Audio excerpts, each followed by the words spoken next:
over a jaw thick with mud-covered stubble. "I'm new to the area, so I guess I don't have the local professional lingo down yet. But ma'am seemed more respectful than, 'Hey you,' or 'baby,' or 'beautiful,' even though you are. Beautiful, I mean. Stunning, really." "Oh." She felt herself starting to blush, and she briefly wondered if he was just saying that to butter her up so he could beat her senseless and steal her wallet. Then she realized that was a lousy thing to think. She'd done a pro bono marketing campaign for a homeless shelter last year, so she knew the majority of homeless people weren't criminals or degenerates. They were just regular people who'd had a stroke of bad luck. "I'm sorry," she told him. "That must be really hard, finding yourself homeless in a new area without friends or family around to help." "Homeless?"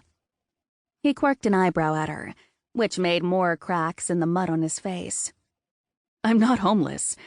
I just bought a place down the street, 2 blocks away. It's the blue duplex with the white shutters." He pointed toward a shady, tree-lined section of the neighborhood, and she recalled seeing the glossy "sold" sticker tacked up on the real estate sign a few weeks ago. She looked back at the man. Okay, upon closer inspection, she could see he wore expensive running shoes and trendy designer athletic apparel, even if it was covered in mud. What the hell? "I just did the Tough Mudder," he said, answering her unasked question. "You know, the big race with all the mud pits and obstacles?" "Right," Miriam said, and recognition dawned as the guy turned around to show her the dirt-covered number pinned to his back. At least, that's what she assumed he was showing her, though her eyes strayed down to one of the most impressive asses she'd ever seen, even if it was covered in mud. The guy turned back around before she thought to avert her gaze. The result was an awkward, 5-second pause where she found herself staring at his crotch. Also very impressive. She gave herself a mental slap and met his eyes again.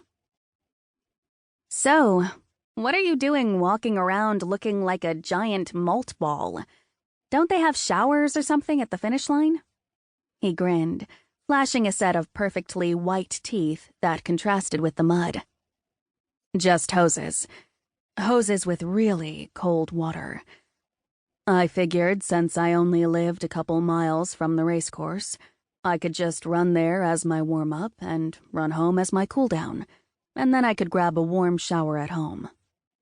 "Right," Miriam said, trying to wrap her brain around the idea of willingly running 4 miles on top of whatever the hell they ran in the actual race. People really did this on purpose? "The thing is," the guy continued, "I lost my key somewhere in the racecourse, and now I can't get back in my house to shower off in time to make it to a doctor's appointment." Sympathy fluttered through her belly. Or maybe that was anxiety. Probably anxiety. The mention of doctors and hospitals and anything medically related tended to send her spiraling down a path of panicked memories and despondent terror, and she found herself gripping her keys a little tighter. "You have to get to the doctor?" she asked. "The appointment's at 2. Please, I just need to borrow your phone to call a locksmith. Then I'll be out of your hair, I swear." She glanced at him, then back at her house. Her phone was back on the entry table, but right beside that was her guest bathroom with a shower the guy could use without stepping more than 5 feet inside her place. Ordinarily, she'd think twice about inviting a strange man into her home. But there was something about this man that made her consider it. She could always stand there with a butcher knife, ready to stick it in him if he tried anything funny.